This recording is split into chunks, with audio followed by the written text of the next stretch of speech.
We're going to get to a market session, and I've been advised not to ask a direct question of everyone in this room. So I have to ask, with your permission or without your permission, an indirect question. How many people in the room know someone else who holds Puerto Rico debt? Of the people you know who hold Puerto Rico debt, how many of them take Valium? We've had a picture of the economic situation. We know what, we have a lot of sense of what it's like, and if you have a chance tonight or tomorrow, there will be the unreadable details that were in the slides on the Global Interdependence Center website. They really get into the weeds and they really help. We talked about the economic situation. We have a pretty good sense of that, and we talked about Washington politics, something that we're all very familiar with in many, many ways. Okay, let's get to markets.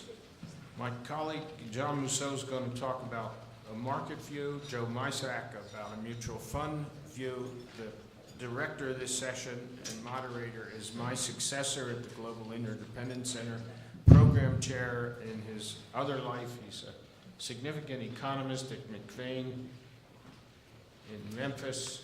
He travels the world, and Mike Drury will moderate this session. Mike. Thank you. I have the easiest job here today. I'm simply going to introduce two veterans of the municipal bond market. John Mousseau, who is the Executive Vice President and Director of Fixed Income at Cumberland Advisors. Been doing this for over 30 years. Started at Shearson and E.F. Hutton like I did, then at Lord Abbott, and now at Cumberland.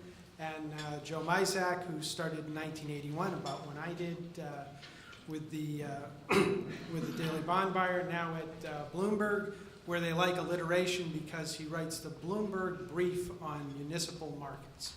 So I believe we flipped a coin and decided to go in alphabetical order, so John is going to go first.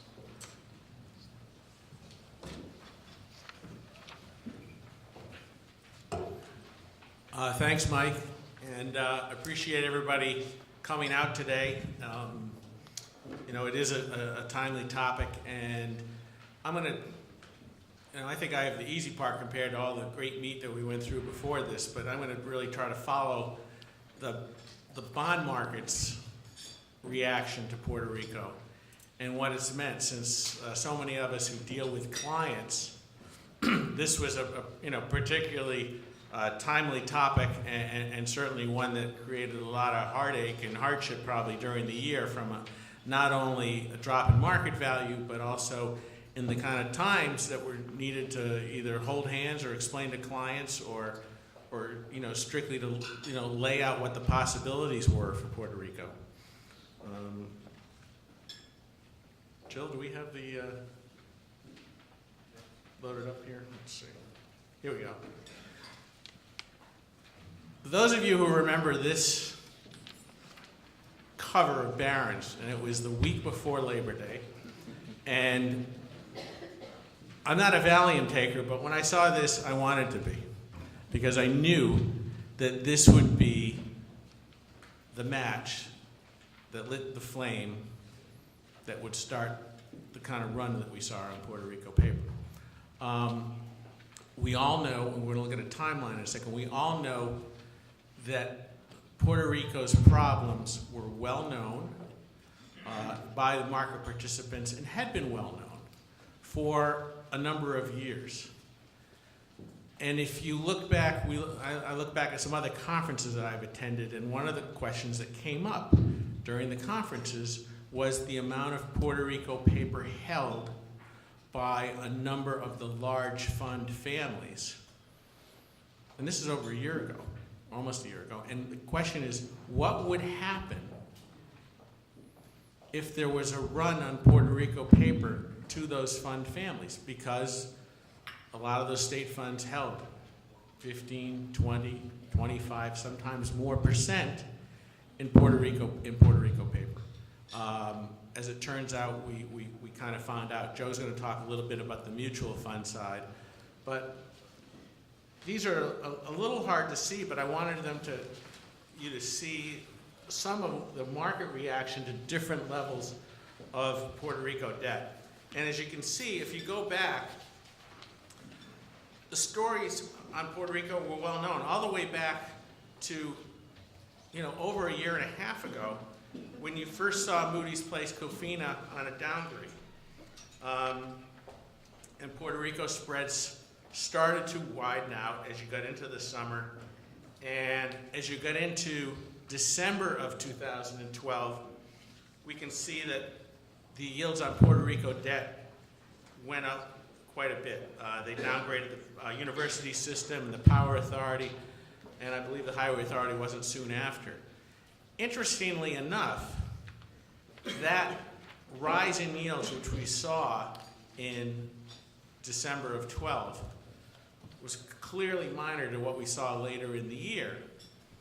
But what was interesting was that you can see, as you jump into January, you can look and see the kind of, you can see how yields came back down. I don't see the pointer working. But in January of 2013, yields did come right back down. And what was that? That was the retail effect of the January effect that we always see in the municipal bond market. It's the rollover cash, it's redemptions, it's maturing bonds, coupon payments.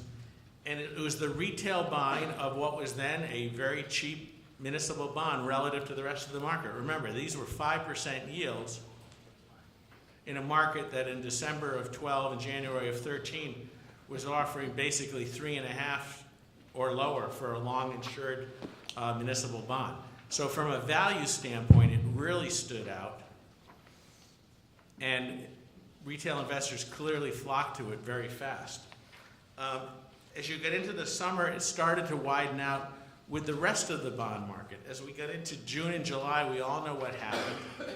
The fear of tapering was another mess. So we saw the mutual fund sell off, and we saw yields spike higher. In fact, you saw yields spike higher, and it's in 30 years, and even going back to 1994, I don't remember yields increasing at an increasing rate, which is what we saw in June and July of this year.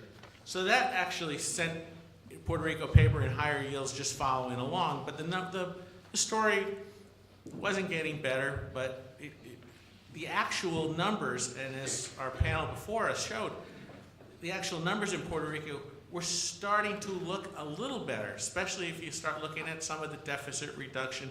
Clearly the pension funds are another story. Anecdotally, I can tell you that all through last summer and last year, people I know that traveled to Puerto Rico on just holidays, you need a crowbar to get more people into some of the resorts. So on that end, you saw tourism doing okay, et cetera. Once you got to that Barron's article, it changed the way that people thought. And what it did is it really took the retail investor, for the most part, out of the market. And I'm not labeling this on any one particular brokerage firm, because you saw these pronouncements on many of them. And what it was, after the Barron's article, after you percolate a few weeks, and we saw how yields rise here, what you saw was pronouncements saying, we are not allowing our retail investors to buy Puerto Rico paper anymore. Now, that sounds great, except you're at the point where they already own 20 or 25% in their portfolios. However, once they did that and they brought the barn door down on buying any more Puerto Rico paper, that took away the natural outlet that Puerto Rico paper always had, and that was the retail investor. And we, like I said, we saw that in January when yields came back down. You didn't have it this time. You didn't have that backstop. And we can see yields rise significantly. And on the Cofina debt that was senior, that rose all the way to a 7 handle. And on Cofina debt that was junior, rose all the way to well past 8. You see a drop down in the fall. And we wrote about it at Cumberland. And you'll see this in the next couple pages because it's true in the GO debt, which we'll go through, and the highway debt. But what happened in the fall was you suddenly saw, in the absence of retail investing, and in the absence of really street buying. I mean, we know how poor the liquidity was for municipal bonds in general in June and July. In fact, it was so bad with the mutual fund sell-off, I had one trader tell me that, off the record, he said, John, he goes, I've been told if I buy a block of bonds, that I lose my job. That's where I have to bid. Well, jump ahead as you get to the fall, and you see all the Puerto Rico paper now out for the bid. Some of it from retail, some of it from funds. In some traders' case, they were allowed to bid on Puerto Rico paper, some cases only insured, some cases only insured, and if it was only from their own customers. They weren't allowed to buy from the street. So the liquidity factor went down significantly. And it did have a lot of analogies to what happened in June and July with the market in general. However, what you saw happen was the emergence of hedge funds coming in October and getting involved in the market. And we wrote about that then, and there was a good quote in our article, and it was from Mike at UBS, who said a lot of the hedge funds aren't buying Puerto Rico, they're renting Puerto Rico. And it was a telling statement in the sense that when you dissected what the hedge funds were doing, it was really anything, but anything from a risky trade. What they were really doing is using a combination of buying long Puerto Rico paper, some of it insured, some not, using credit default swaps of, for example, either assured guarantee or MBIA, or using credit default swaps on Puerto Rico itself to mitigate some of the credit risk. But the paper was trading at such a wide level, between that and some duration shortening techniques that they would be able to use, you essentially had the hedge funds creating a 5%, almost a money market instrument. So you can see that effect brought yields down. And then as you got towards the end of the year, you started to see yields go back up again. We think a lot of this was tax fund selling, tax loss selling. Not only from retail, but funds trying to take losses. And clearly that sent yields back up again. And it got quiet as you got into December. And we think a lot of it was funds basically crossing Puerto Rico bonds among their various funds to take the tax losses. That's the sense that we got. Interestingly enough, and we'll walk through these on the other credits as well, is that here you're halfway through January, and so far, and there's people in the room better qualified than me to describe this, and we could talk about it during the question and answers, but it seems to us that the best performing sector of the market halfway through January has been the Puerto Rico sector of the market.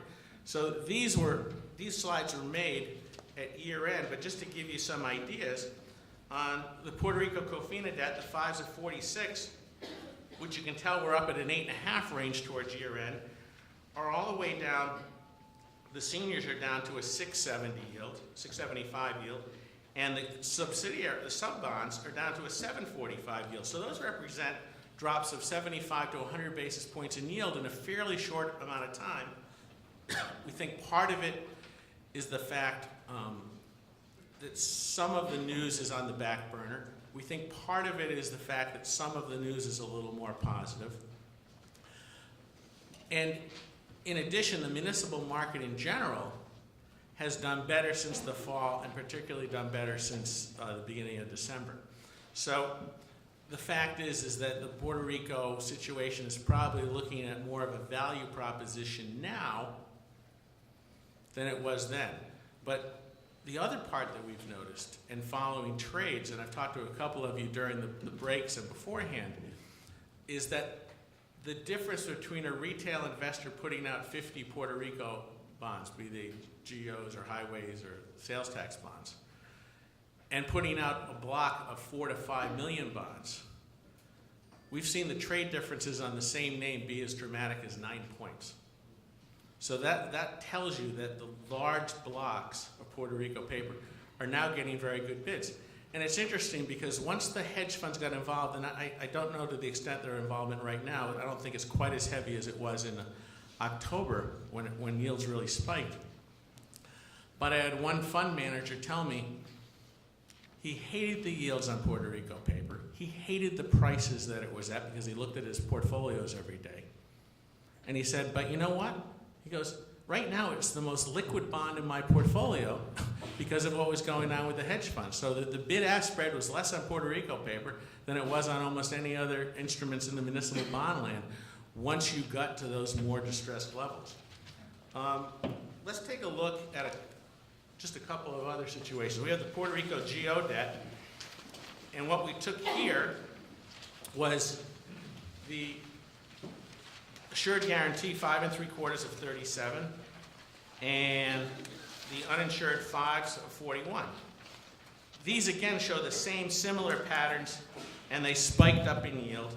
And again, they started to come down when the hedge funds got involved. It also didn't hurt that you started to see news like better reforms in the pension system, the extension of a 0.5% sales tax increment. So all of this news at the margin helped a little bit. But again, if you look at this paper now, halfway into January, the insured bond, which had been trading up in the 7-handle range, mid-sevens, is down to about a 670. So that's about a 75 basis point drop in yield, improvement in price. And the uninsured bonds, which had been up near a 9-handle, are down to about an 825. So there's no question that a search for yield to anchor part of this, and this still may be hedge fund activity combined with some other derivatives, is at work. We'll take a look at the highway debt, which probably is probably the poster child for a lot of what's been wrong in Puerto Rico on the revenue bond side. And even that has shown a drop. You can see the spike in yields here, basically because the uninsured Puerto Rico debt was probably, highway debt was probably considered maybe the least secure of what we've been looking at. But even that has dropped down to about an 875 for the uninsured, and for the insured debt is all the way down to a 650. So net, what we've seen is an improvement in the overall trading of bonds in Puerto Rico, although we have seen a spread widening between the insured bonds of Puerto Rico and the uninsured bonds of Puerto Rico, regardless of which bonds you're talking about, whether you're talking about GOs or highways or other revenue bonds. What's interesting will be what is going on with the insurers vis-a-vis Puerto Rico. We had an invitation out to some of the insurers. They declined.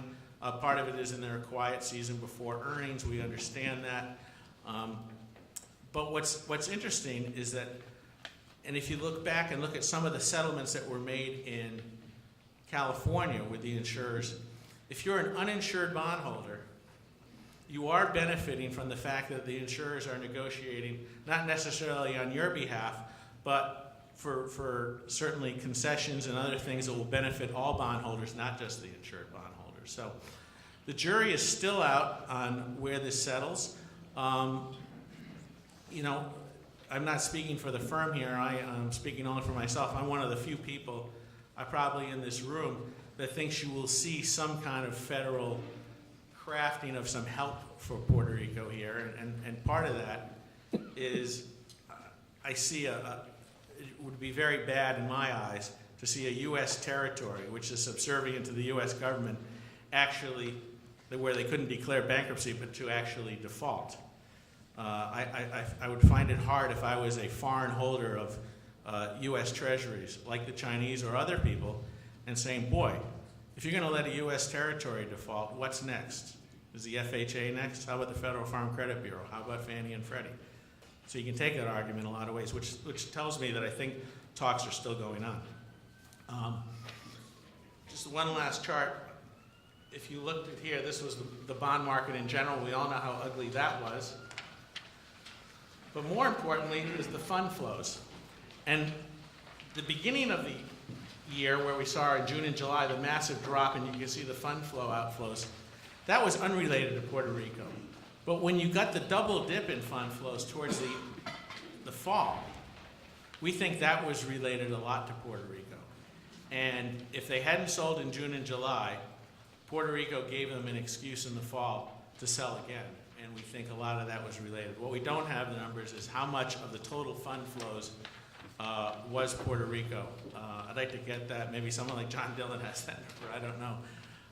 But it clearly added to the woes. Detroit added to the woes. And I would submit that the fact that Detroit has hit the bankruptcy mark and that the numbers look a little better on Puerto Rico, I would expect that you should probably see trading at these or lower levels.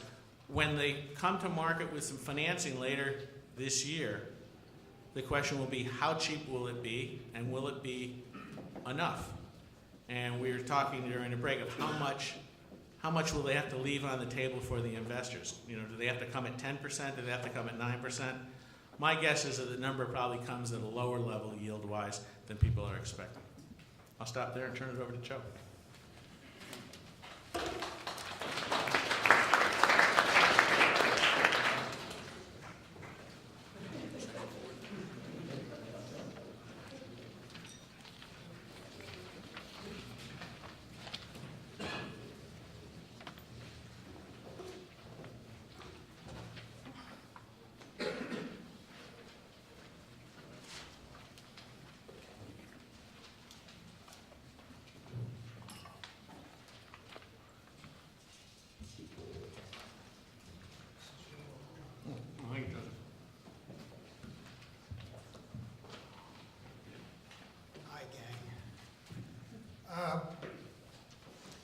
See, I thought Mary was going to be on our panel. I thought, hello, can you, is it on my level now? Now it's on my level. I thought Mary was going to be on our panel, and you said the insurers couldn't make it. Right. Which means, when I looked at the layout there, I said, wow, it's just the two hams. All right, well, you know, I put out this thing called the Bloomberg Brief Municipal Market, and I see that since August 1, we've published 59 articles on Puerto Rico. I'm not sure this is a record. Perhaps Detroit is a few more Detroit stories. Most of these have been by Michelle Caskey, who is here today covering this event. Now my topic is Puerto Rico and mutual funds. And I don't think it was last summer when we started worrying about Puerto Rico. We also started worrying about mutual funds, which are seen, I think, by most people as the first line of retail exposure, if you will, to the Commonwealth. So people were especially worried, and as we've heard here today, about how investors would react to their funds' performance suffering as a result of their Puerto Rico holdings prices dropping to the floor. And I'd say that the Puerto Rico effect has been muted in part because of the general stampede out of the mutual fund since last June, as John pointed. We don't know how much of that was inspired by Puerto Rico and how much was inspired by the taper tantrum, as one of our speakers referred to it. And I think that the reaction in our market, especially now, and earlier David referred to shock, right? Shock. Now, when I think of shock in the muni market, I think of whoops bondholders showing up to the auditorium, and it's a bunch of mom and pops. But today we don't see that because so much of our market is covered by mutual funds, hedge funds, closed-end funds, exchange-traded funds, separately managed accounts, and there's a great dilution. So you no longer have that mom and pop who are going to show up with the flaming brands and pitchforks, if you will, and have the issuer and the bankers try to explain what's going on. Anyway, that's not even to bring in the fact that there's so much of it's insured, still, even with Puerto Rico.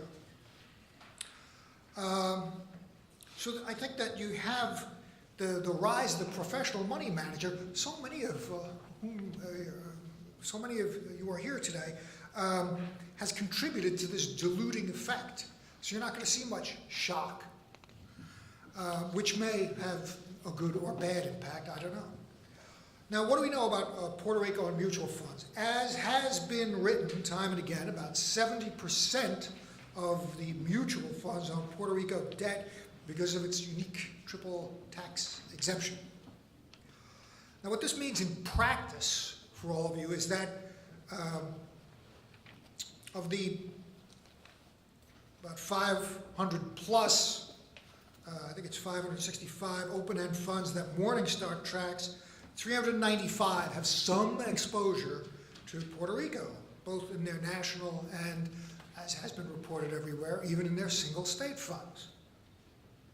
So for example, investors in Oppenheimer's $132 million Virginia single state fund can also find almost $44 million in Puerto Rico credits.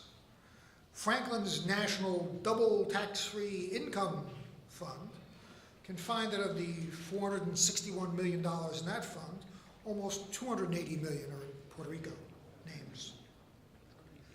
Now what struck me about all of this was how small the overall Puerto Rico stake is. And once again, I want to use the word dilution. The 395 funds that Morningstar says have exposure to Puerto Rico own about $14 billion in Puerto Rico names. So that averages out to around $35 million a piece. And I think that average is misleading because a lot of funds hold far less than that $35 million. So once again, diluted. If mom and pop have 5 bonds and 3 of them are Puerto Rico and something happens, it's a catastrophe. But when you have 100 names and 3 of them are Puerto Rico, which is why I think we saw the boom for a while back in the 90s of the high-yield muni market. You could sell almost anything in the muni market because it's the professional money managers, big funds, lots of demand, and if something happens, of course that changed after Heartland, didn't it? Another example, Franklin's New York Tax-Free Income Fund has $438 million in Puerto Rico bonds. Now that's in a $5.7 billion fund. As we and many others have reported, Oppenheimer holds the largest concentration of Puerto Rico credits. Of the top 25 open-ended funded with weightings of Puerto Rico, between 60.6 and almost 11%, 16 are Oppenheimers. Now, another thing that people were worried about when Puerto Rico went off the rails, if you will, is that funds typically limit how much in junk-rated credits they can buy. So the thinking went, when the Commonwealth is downgraded to junk, the funds are going to have to sell. What happens then?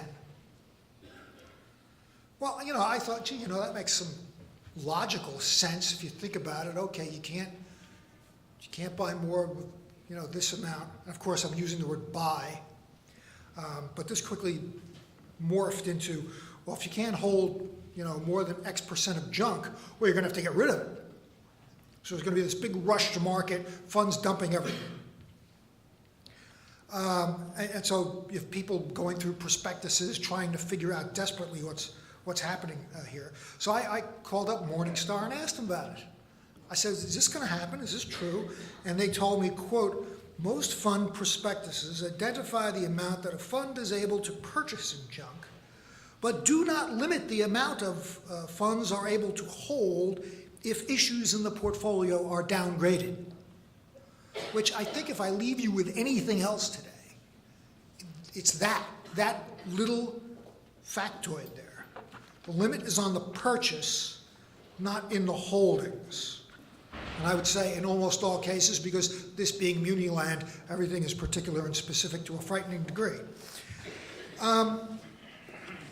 This I thought was an extremely fine and underappreciated and underreported point. And as we all know, as Joe Dean has reminded us, when fund managers are forced to sell, they sell what they can, not what they should.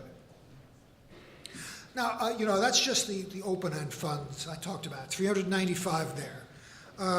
Closed-end funds, I'm still waiting for Morningstar to get back to me with a figure on that, but it looks like 104 closed-end funds have some sort of exposure to Puerto Rico. So, what are we talking about altogether?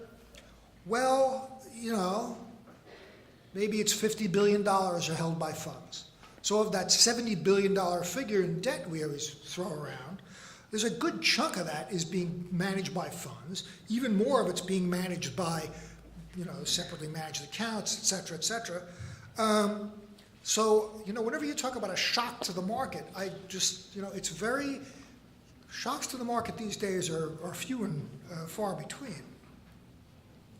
All right, so I see on the, and by the way, if you go overall to the fund families, Oppenheimer has about 16% weighting to Puerto Rico. A firm called, and it goes down. It goes down very rapidly. So you don't see fund families with 30 or 40%. No, it goes down into the single digits, 7%, 6%, 5.90%. Franklin has like 5.5%.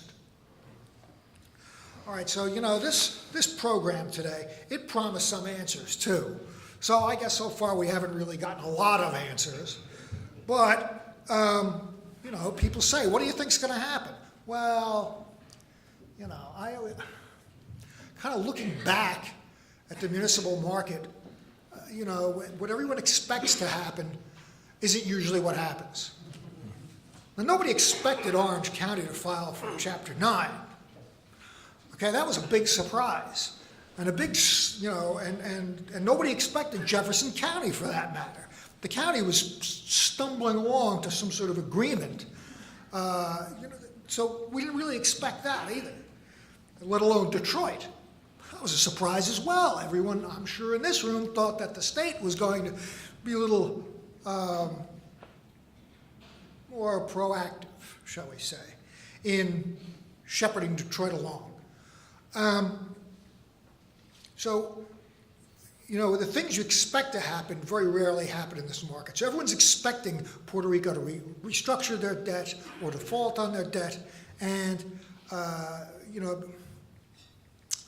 generally speaking, people are paid to to make dramatic announcements instead of saying, well, we're probably going to muddle through, which is usually what happens in this market. And I think we have there's a couple of factors that are involved here. On the one hand, we have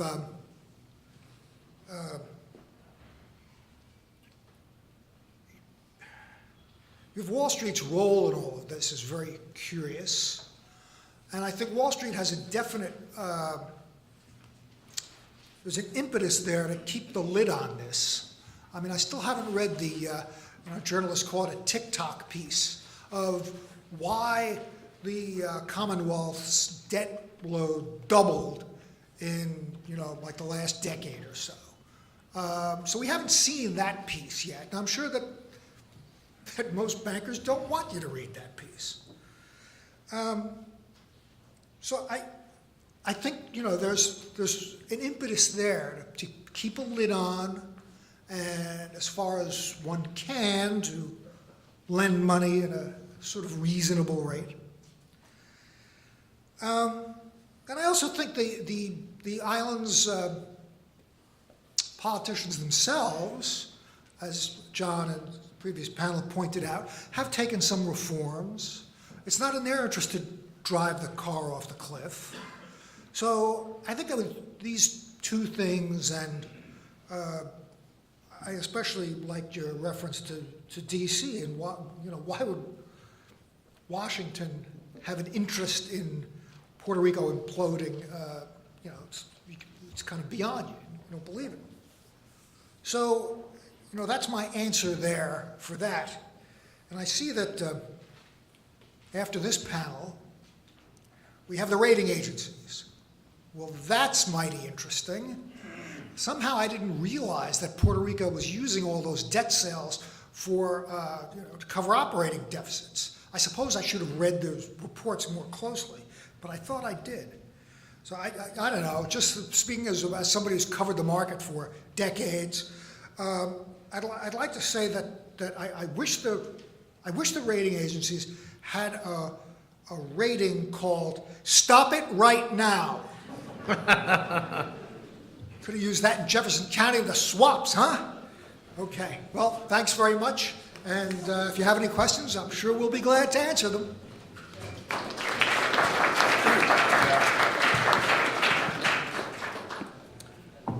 I'd like to thank John and Joe for two excellent presentations, and now we've got about 15 minutes for questions from the audience. Over here on my left, the right. John, you seem to be pretty confident that Puerto Rico can get a deal done at rates that are reasonable. Would you mind sharing the logic, or who you think are the participants? Do you think it's a par deal, or do you think it's priced, to yield something that the Commonwealth would be amenable to? And what do you think in terms of the size, and how much time does it buy them? The question was about the construct of a deal for Puerto Rico, and why I thought it might come at lower levels than people think. Really two parts to it. A lot of it's going to be on how much they can leverage off the over-coverage on the sales tax to create another instrument and not also violate clawback agreements, et cetera. I think if you get to a point where the better news that we saw has percolated into some additional better news, I think what you do is you have a backdrop to bring a deal to market that it may not have any kind of federal guarantees on it or anything like that. It probably doesn't have bond insurance on it. But what it probably does is have numbers and some more firm coverage numbers and covenants that if you said, okay, GO debt is trading out in the markets, uninsured debt's trading at 8.5. Here, we're going to bring a deal at 9.5. what it means is that probably the existing debt will trade a little cheaper. There'll be I'm guessing there would be somewhere between 40 and 60 basis points left on the table for the people buying, which at those yield levels, can be quite a bit of money. Not that you're going to have tons of flippers, because I think a lot of retail investors that might have already been burned somewhat are probably going to be less apt to participate. But I think, like anything else, there's always that hunt for yield out there. And one of the reasons I brought up the question before about Build America bonds was I would see them possibly bringing a taxable deal to market, because I think one of the things that Puerto Rico could really benefit from is a much larger expanded group of buyers for that debt. And I would include foreigners in that, pension funds, other places, et cetera. So I think if they bring something to market, I think you're going to see the marketing of that debt be well beyond just the retail investors and mutual funds.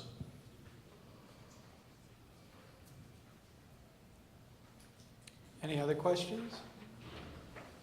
Right up here in front. John, just want your opinion. Do you think current levels of Puerto Rico bonds reflect the downgrade that is the big risk out there? Yeah. Well, I think we're seeing, there's all different levels for all different securities, but in the 7s, 8s, yeah, I think so. I think that's enough. Those are junk levels, aren't they? I would add to this is like, you always, you can always say markets overreact or underreact. That was kind of what I was looking at. I think you went through a year where the market underreacted and it probably overreacted. It's probably true in general with muni bonds in general last year. You saw an overreaction. It's the headline risk that creates the overreaction, and I think you saw that. I don't see. I think a lot of the opportunity already built into the market, if you will. If you went back and you tried to find an analogy, you would say Illinois. Illinois was downgraded. Was that already in the market? I would say that was in the market compared to where it was trading. The markets are generally ahead of the rating agencies. Not to knock our distinguished speakers who are coming on next, but I would say that's always been true. So do you think we could rally further after Denver? Sure. Hello? So I just, I'm sorry, somebody else. Over here. When you look at the history of these paternalistic governments, they always, almost throughout South America, other areas in Europe, they usually end up where they have to create draconian cuts, and you usually end up with a military coup or whatever. But with Puerto Rico, because it's U.S. territory, I'm not seeing any draconian cuts taking place here. I'm seeing no management system to reduce what has gotten them to where they are. I don't see any other way that if it doesn't default now, they're going to default in 5 years, unless the federal government steps in from the U.S. and creates something like Brady bonds and force austerity on them. I hear everybody up there talking, but if you look at the history of this type of government, it always ends badly. Any comments on that? I'll add one thing, and Vince's question is are there analogies to other South American countries that really had to bite the bullet and ended up defaulting and coming back with some other form of financing? I think, Vince, one thing is that you've seen is you have seen cuts, whether they, I don't know if they fit the definition of draconian, but you have seen teachers out demonstrating, other people demonstrating. I do agree with you. I think there's a role for the federal government here to do something. I wonder what would happen if Venezuela suddenly popped up and said, hey, we'll help you guys. Or Vladimir Putin says, hey, you're not that far from Cuba, we'll help you guys too. I think you'd see Congress rally pretty fast. But So, I mean, I don't see the federal government abandoning Puerto Rico myself. Can I re-ask a question that was asked in the last session, which is, what is your opinion if Puerto Rico were to default on the general $4 trillion muni market? Overall, Yes. Overall.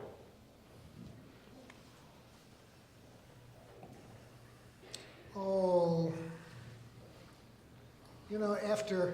after we've seen the freeze up of the auction rate securities market and the downgrade of the insurers and Jeffco defaulting and Detroit going bankrupt, what is there, a 1 week reaction, a 2 week reaction?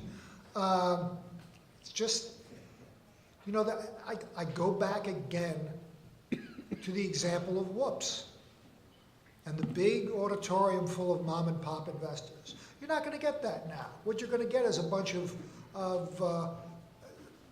people in suits around the conference table. So that reaction is much more, the reaction is muted. I think it's a big deal, yeah. I don't want to say no, but it's like, okay. And then what do they default on? Is it defaulting on everything? It's defaulting on, this security, that security.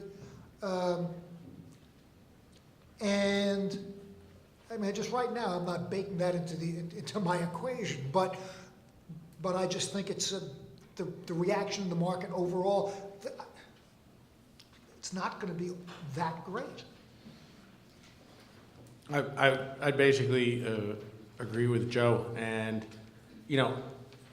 like some other defaults we've seen, I mean, what claim on assets do bondholders have? Clearly in the case of the COFINA bonds, you have a claim on the sales tax revenue. So I don't think anybody sees those going into default. If you start talking about the general obligation debt of Puerto Rico anyway, then start accounting for, here's the assets they hold. I mean, it's full faith and credit like anything else. It's why when you look at Detroit bondholders, they're trading at fairly dreary levels. My guess is when they come out of that, they trade at some better levels because you're going to be in a different realm. Time for one last question right here. Hi, as a rather inexpert healthcare bond analyst who's not really deep into Puerto Rico, I've had this idea, maybe naive, that we are going to see a bifurcation in terms of which of the bonds are good and which have more of a risk of default. And I have argued to people that it's the GO bonds, which are in practice a smaller percentage and cheaper to support and involving the good name of Puerto Rico and, as John was saying, foreign opinion and stuff, that those would be the most likely to stay, paying straight, and maybe some of the PREPAs and the highways and those are the ones that are going to fall off. So what do you think in terms of a mixed outcome that way? The question is the perception that Puerto Rico GO bonds outlast some of the other issuers in Puerto Rico in terms of if things, got decidedly worse. I would agree with that. We don't own any Puerto Rico paper. We owned a little bit of Puerto Rico paper. What we owned was some various insured GOs. That was my thinking, pretty much. Even then, didn't stop the bonds from being hurt, even the insured bonds. Although I think the fact that you've seen the spread widen between insured bonds and uninsured bonds, quite frankly, you saw that spread widen out, and it widened out after the Detroit bankruptcy was reaffirmed that it was valid, if you go back and look at it. So what I think it means is that people actually said, you know what? They're trading cheap, but those Detroit bonds that are insured, they're still paying. And I think the value of insurance here is probably is a little understated. So, but I agree with your point on GOs. Sounds good to me. Before we close the panel and go to the rating agency session, and I'm going to ask while I close it to have Bob and Dave come up so we can get right to the rating agency session. One question for my colleague John Musso, who is the optimist in our office. What would you see that would cause you to change your mind and become a pessimist on a Puerto Rico workout? What action would you observe that would change your mind? The action that would change my mind and swing me over to become a total pessimist would be to see what I would interpret as an abdication of responsibility by the governing bodies down there, who so far are talking the talk, are walking the walk, not to the extent that the bond market would like them to do, but moving in the right direction. If you suddenly saw a reversal of that, I would be concerned. And for Joe, is a Puerto Rico default, notwithstanding that you don't have an auditorium filled with folks who own the bonds, is a Puerto Rico default large enough to trigger systemic risk questions about the muni market, to accelerate this notion that investment advisors are systemic risks and therefore need the new level of regulation which is currently proposed, or that the systemic risk extension to broker-dealers would continue? Those questions which are currently festering to move the definition of systemic risk to the business of many of the people in this room. Does Puerto Rico default be the catalyst for that? No. Puerto Rico default is about,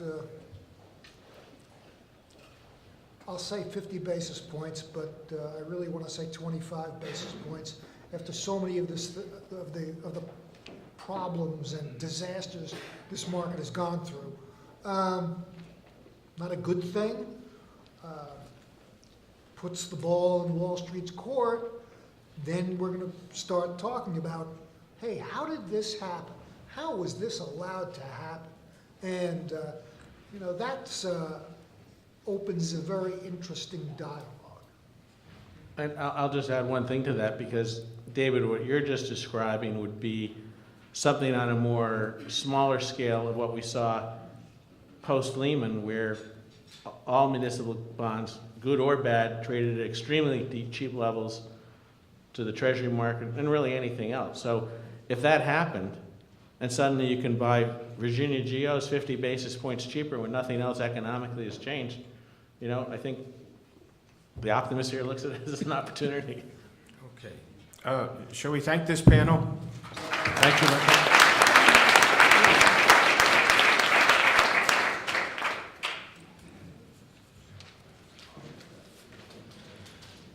Last but not least, the rating agencies. Hi, Bob. We're going to commence in 1 minute.